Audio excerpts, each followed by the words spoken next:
Everyone, welcome to my sister channel. आज हम दिखाने वाले कि हमने होली में क्या क्या बनाया है। और हम छत्तीसगढ़ी हैं तो हमने एक छत्तीसगढ़ी डिश बनाई जो हम एंड में दिखाएंगे। तो चलिए शुरू करते हैं। सबसे पहले हम आलू गुंडा और ब्रेड पकौड़ा बना रहे। देखिए, ब्रेड पकौड़ा को हम लोग डिप करके फ्राई करके बना लिए। उसके बाद यहाँ आलू गुंडा भी बन रहे हैं तला के।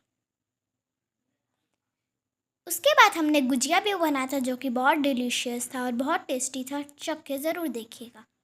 और हमने चकरी भी बनाई थी जो कि बहुत टेस्टी लगी, बहुत क्रिस्पी थी। ट्राई ज़रूर कीजिएगा।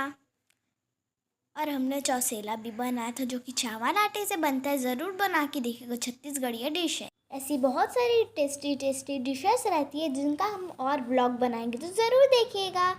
और हमने चटनी भी बनाई थी और हमने गुलाब जामुन भी बनाए थे जो कि बहुत टेस्टी और बहुत रसीले थे।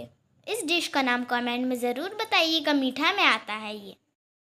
जितने भी छत्तीसगढ़िया है वो इसका नाम कमेंट ज़रूर कीजिएगा। For watching, like and subscribe this video. Bye. और हाँ, उस डिश का नाम कमेंट करना मत भूलिएगा।